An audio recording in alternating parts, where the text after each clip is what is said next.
Kansas State is working hard to get an absolute difference maker in the transfer portal for 2025.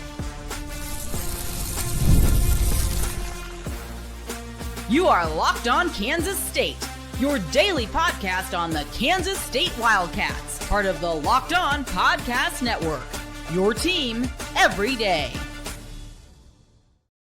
Yes, welcome on into Locked On Kansas State, your daily Kansas State Wildcats podcast.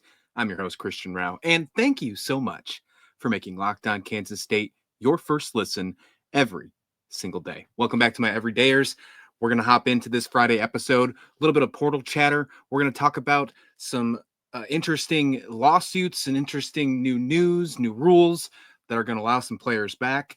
And one of those players is in the transfer portal and is on a current visit to Manhattan, and it could be a huge pickup if he lands with the Wildcats. We're going to start off with that on today's show. But first, the NFL playoffs are almost here, but it's not too late to get started on the regular season action with FanDuel, because right now, new customers can finish the season strong with a $250 bonus bet when you win your first $5 bet. So visit FanDuel.com to get started. Well, there is a very important visit that just happened on Thursday in Manhattan. And in my opinion, this is my last little, if I get my notepad out, check the box for my wish list when it comes to the transfer portal. Wide receiver Malik Benson, coming over from Florida State, enters the transfer portal. He was also with Alabama Crimson Tide before he went to Florida State. Lots of Power 4 experience. Hits the transfer portal and took a visit to Manhattan on Thursday. Big piece of this picture here, Lansing, Kansas native. And in my opinion, I think he could be a huge asset to Kansas State in 2025 with this new looking receiving core that we got a small taste of in the Rate Bowl, and then add the extras of Bradley and Tibbs, those big guys on the outside, especially when the red zone comes. I can't wait for that, by the way. Super excited to see what this Kansas State offense looks like, especially in the red zone. But add a guy like Malik Benson. In last season, had 25 receptions for 311 yards. That's about an average of just under 12 and a half yards per catch. They'd have a touchdown. One of his longest receptions was 67 yards. So that means he's a deep threat. Another deep threat wide receiver to tag along with Jace Brown. And then you have those two extra big wide receivers you just added. I think that's the missing piece to this wish list I keep talking about, and can really just transform this wide receiver room. So I'm really excited to see if they can pick him up, but it's going to be tough. There's no doubt about that. One of the schools seems to be out of the picture, at least in the eyes of some.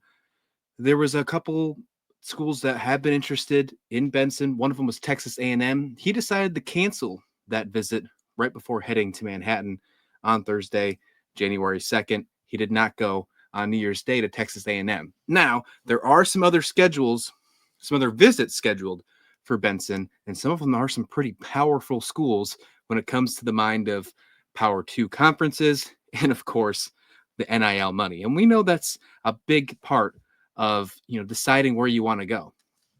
The big piece we hope that helps is that he's from Lansing, Kansas. He wants to come home, finish his college career in a prime spot to set him up for a potential hopeful spot in the NFL draft next season, because this is a prime spot for him to be able to show up. This, to me, if Malik Benson is a Kansas State Wildcat in 2025, I mean, he's wide receiver too. And I think he's competing with Jace in spring ball to be the top duos. You have 1A, 1B. I think you can have that possibility to happen. Now, Jace does have a lot more of college experience, and the numbers do show that as well. But Benson is a special talent, and he didn't get this show as much in the final year of Nick Saban in 2023 for Alabama. Only had 13 receptions, 162 yards, and a touchdown at his time with the Crimson Tide. But again, just like this last season, averaging about 12 and a half yards per catch. I mean, you'll take that every time. I think this addition right here, if they can grab it, I think all focus needs to be on a guy like Malik Benson. Look at where the wide receiver group was when we finished this season. Obviously, we depart from Cephas. Keegan Johnson's gone.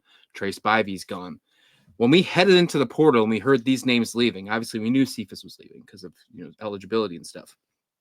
But Keegan Johnson, Trace Bivey, we were in an interesting spot. We didn't know what this wide receiver group was going to look like. And Trace Bivey, we thought could have been the potential to be the future. There was one moment in Kansas State social media, if you will, that wanted the Trace Bivey project instead of another year of Jace Brown. I think we dodged that bullet. I think we're going to be very happy that Jace Brown stayed, and I think we got a nice taste of that in the Rate Bowl. But if you add the other additions in 2025, Jace Brown leading the charge, a guy like hopefully Malik Benson being on the opposite side of there, you have two deep threat wide receivers for Avery Johnson. Oh, and by the way, probably one of the best tight end rooms in the Big 12, and dare I say the country. And then you have some deep threat wide receivers in Bradley and Tibbs. And I do, again, and I've talked about this on a past show, think Tibbs was very underutilized at Purdue. I think we could say the same thing about Benson at Florida State. Just like Tibbs at Purdue, Florida State was an awful team in 2024. This is a team that just missed the college football playoffs, or the 4-team playoff in 2023 because of the injury to the quarterback of Jordan Travis. The committee decided to keep them out, although they had a good record. You could go on and on about that conversation. ACC was kind of screwed how the Big 12 was screwed in this college football playoffs. There's always one, right? But it's never the SEC. It's never the Big 10. Don't let me get on my soapbox in this conversation. But Benson has the opportunity, I think, to shine in Kansas State in this new offense that, if we got any idea of what it's about to be from the Rate Bowl, with the speediness of Dylan Edwards, with the jet sweeps from Jace Brown, which I want to see about 1 million more of those in Ireland.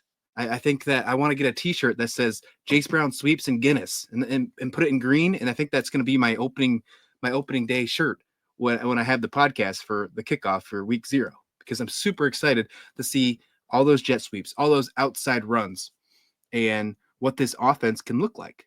But a guy like Malik Benson, I think, could be the game changer. And I think he could be the missing piece for this offense that helps them move from 9-win team to a Big 12 contender and a spot, hopefully, in the college football playoffs. I really think that can happen. Again, he canceled this Texas A&M trip. Oregon and Tennessee are some of the biggest competition left that are in the visits. Now, money, obviously, you talk about Oregon. Phil Knight, he's not getting any younger. He's gone out on record to say that he is almost gave an unlimited NIL paycheck to Dan Lanning and the Oregon Ducks. That obviously didn't help them against Oregon State, against Ohio State just a few days ago in the college football playoffs. But they are not afraid to spend that NIL money. And we know for a fact when the Lincoln Cure saga happened that players want to go to Oregon. It's a nice look. Those jerseys, those atmosphere, being with the Nike brand. So that's definitely some competition there. And he has been in the SEC before when it comes to Alabama. So does he want to go back to what many people think is the best conference in college football in the SEC? I think we're starting to see their frauds, by the way. I don't know if you saw Georgia in the playoff, but I digress. But Oregon, Tennessee could be some potential spots where he could land, but hopefully it's Kansas State. There's a familiar face coming back for one more year, and it's all thanks to a quarterback in the SEC. We'll talk about that here next on Locked On Kansas State. Well, the NFL playoffs are almost here, but it's not too late to get in on the regular season action with FanDuel, America's #1 sportsbook. Because right now, new customers can finish the season strong with $250 in bonus bets if you win that first $5 bet. FanDuel has so many ways for you to pick up a W. I love betting on which players will score a touchdown, how many points each team will score. It's thrilling. Hey, what about a Carson Wentz touchdown? Maybe over 2 touchdowns? Andy Reid was talking about how this guy needs to be a starter in the league again. You think they showcase him in the final week of the season? Just a thought. Not only can you bet on who will win the game, as I mentioned, FanDuel also bets for which players will score touchdowns, how many points each team will score, and so much more. So just visit FanDuel.com today. That's FanDuel.com for your chances for $250 in bonus bets if that first $5 bet wins. Make every moment count with FanDuel, the official sportsbook partner of the NFL. And welcome on back to Locked On Kansas State, your daily Kansas State Wildcats podcast. I'm your host, Christian Rauh. We are talking about some interesting portal chatter. We just talked about Malik Benson having his visit to Manhattan on Thursday, and what an excitement it could be if we land that guy. The wide receiver room, I think, is already going to be much improved. As it sits right now, you add in that Benson, you add in that guy, that Florida State guy, who I think is, again, underappreciated, undervalued. And although there was some speculation about possibly Connor Riley not doing his offensive job right, the play calling, meh, I think we got a better idea what we saw in the Rape Bowl. You had a guy like him, and I think we're a Big 12 favorite. Move over Arizona State, move over BYU. We're going to come back and take what's over. But with that, with that being said, the NCAA was sued just a few weeks ago, before the regular season was over, by one of the quarterbacks in the SEC, one of Malik Benson's former conferences when he was with Alabama. The Vanderbilt Commodores quarterback, Diego Pavia, sued the NCAA for eligibility. Now, Pavia came up in the JUCO ranks. He went to some community college in New Mexico, and then he transferred to New Mexico State and then happened to go to Vanderbilt. He wanted to play some more, obviously with the NIL deals and be able to catch money. He sued the NCAA because he wants to get more money and play more football. No doubt about that. So he won the case for eligibility because he wanted the NCAA to not be able to see eligibility the same way for JUCO as the NCAA.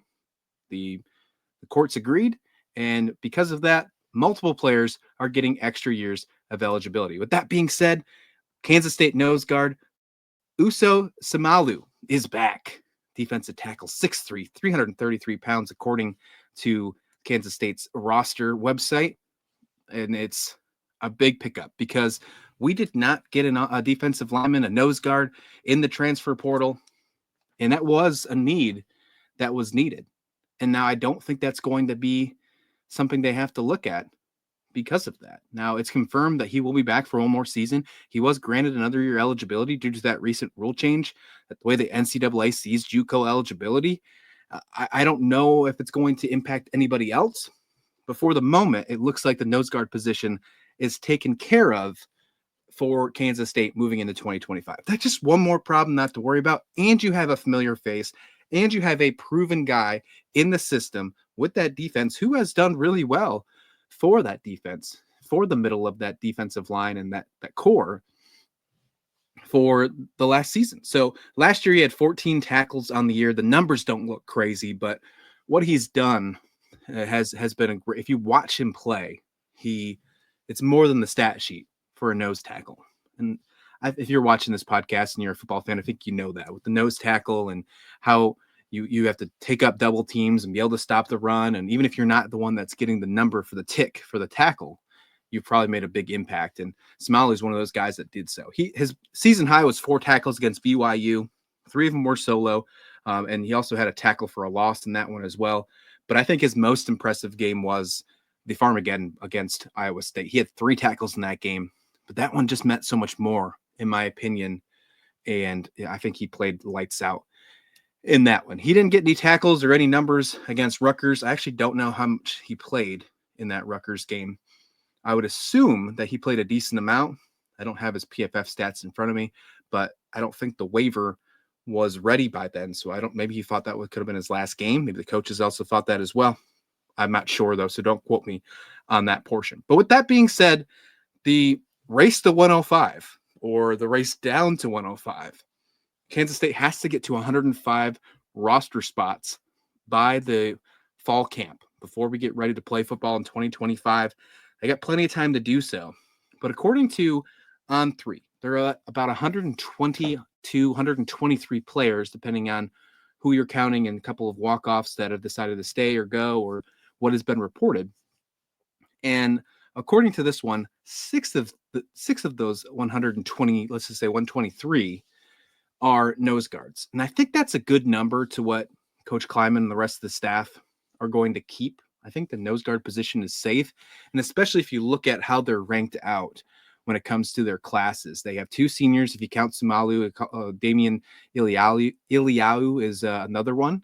And then you got 2 juniors and Alcorn Crowder, and Patrick Tacky, and then 2 sophomores in Temeski and Bass. So I think that the nose guard position is probably safe when it comes to getting cuts. You got to cut about another, almost 20 people, 20 players. It's going to be a really tough time to go. It sounds like it's going to be probably most of the walk-on players and a few scholarship players, of course, that are not going to be making an impact.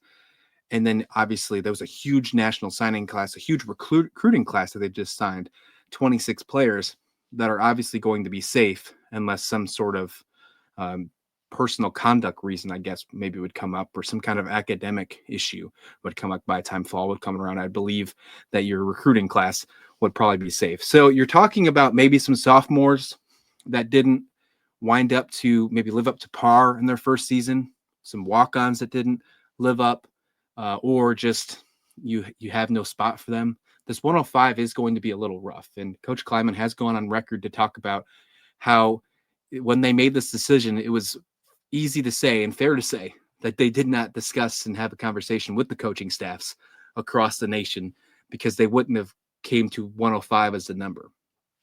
But that's the world we live in right now. It's going to change a lot of things. That does also include practice players as well. It's going to change a lot of aspects when it comes to injuries. So we'll see how it works out. I think we're going to talk about some issues that we've probably never talked about in the realm of college football in 2025 because of this roster size. And if you're a fan of the NFL, you might think 105 is a huge number because NFL has the 53-man roster, but it's a completely different beast when you're talking college athletics and college sports and scholarships and all that good stuff. So really interested to see how that plays out. But 6 nose guards now on the Kansas State roster.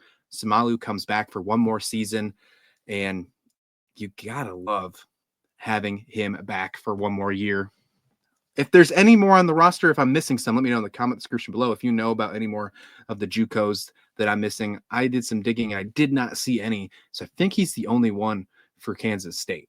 So we'll see how that goes. All right, let's wrap up the rest of the portal chatter because we got a lot to talk about as we head into the first weekend of the new year. We'll talk about what focuses the coaching staff and the recruiting staff still need to be at as we prepare for, we're getting into that new off season. We're past the bowl games. We're past all the rest of the aspects. The transfer portal is officially closed, although it's not officially closed.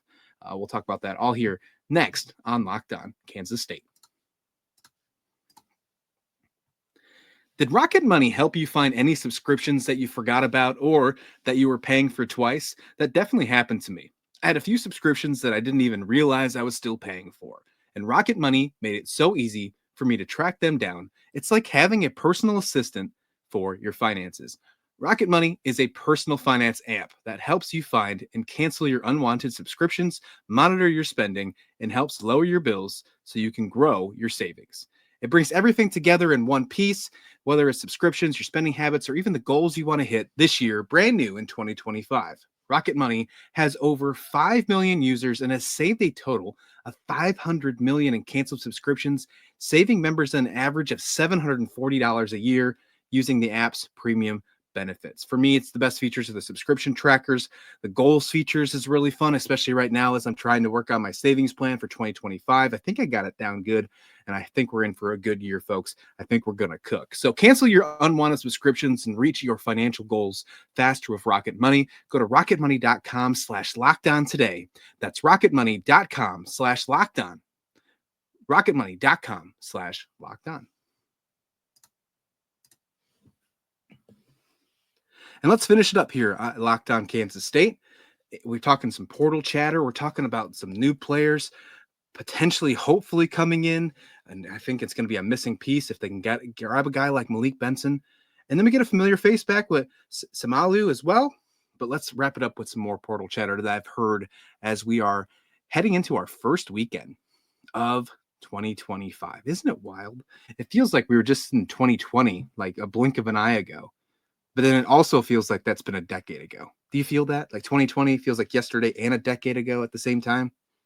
Anyways, let's wrap it up here. I think that the first focus that you need to have still, and I think that's where we need to go. I think we need to talk about before we'll kind of put it all together. We'll talk about the focuses and then what I'm hearing about those potential focuses, right?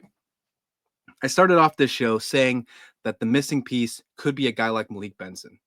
I think the wide receiver position group in the transfer portal needs to still be one of your top priorities, even though you've already grabbed two.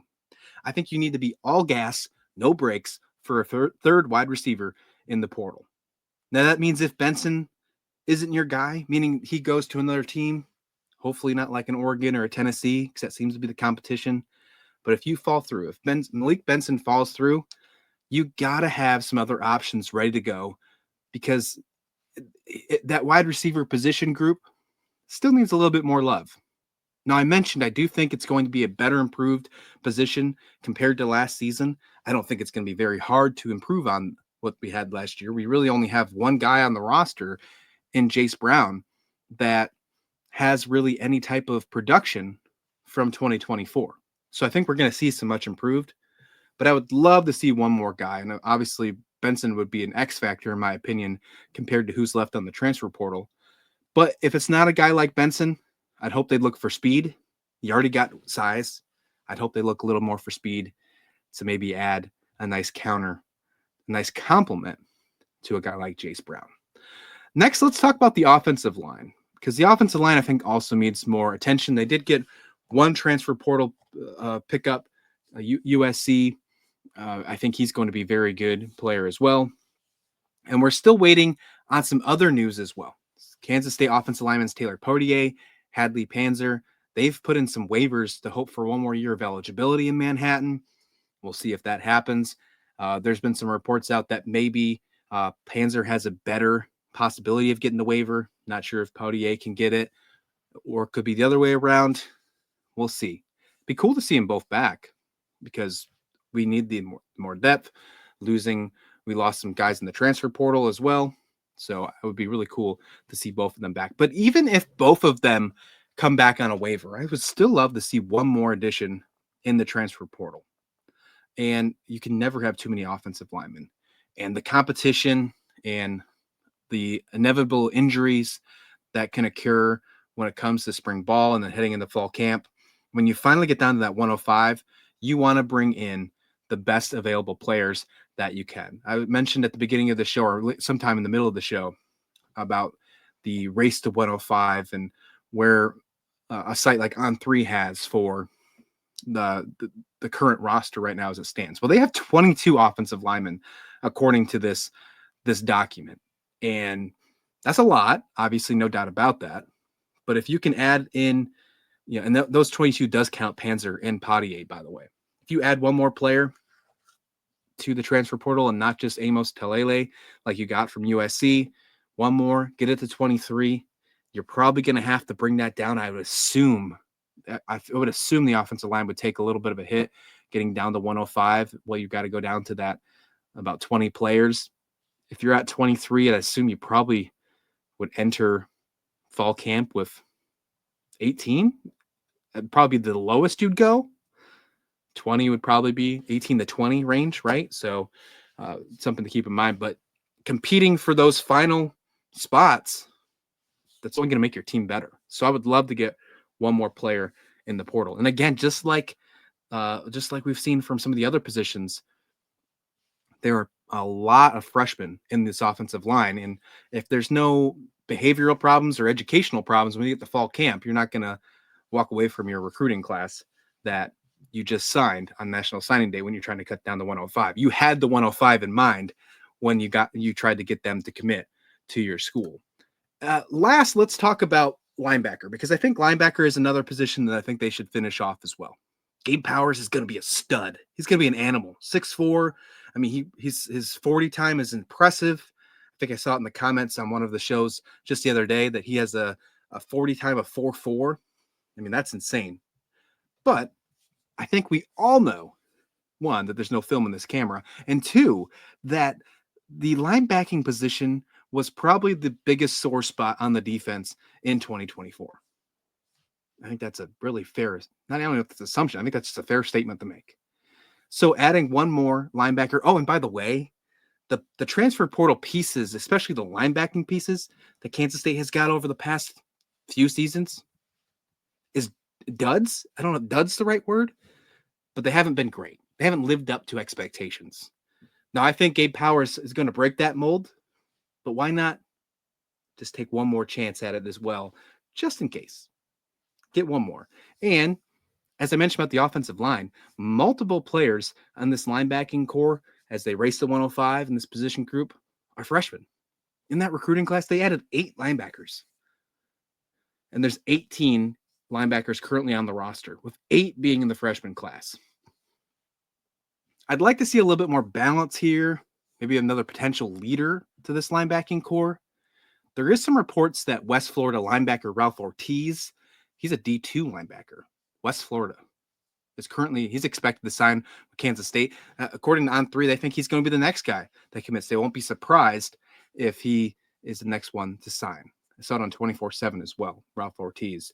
But I would like to see maybe another push for a power 4 linebacker as well, if you don't get a guy like Ortiz, or even if you do as well. That'd be nice.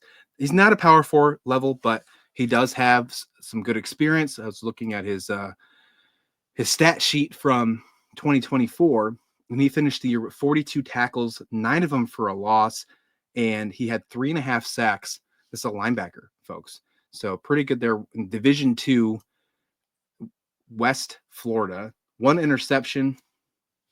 Not bad numbers. Not bad numbers. Will it translate not only to Division I, but Power 4, Big 12 football? That's the biggest question. And when we talk about the duds that we've had at linebacker in the transfer portal, is going after a D2 linebacker, does that make you nervous? Does it throws some flags to me. Just some. I don't think the division level means much, but it's a different aspect. Going from D2 to Power 4, it's a huge jump. And in a position group that needs a lot of love, maybe you look elsewhere as well. I think that's a really good thing to keep in mind. But there's a lot of things to still keep in touch. There's a lot of moving parts, and we're going to keep you covered here at Locked On Kansas State while we go through all of them. Hopefully we get some commitments this weekend. And while those are happening, we got 2 basketball games going on as well, the men's game and the women's game. We'll have you covered here on Locked On Kansas State when they go final. Hopefully we continue to stay undefeated in Big 12 play for both the men's and women. But until then, please like the video, please subscribe. And this has been Locked On Kansas State.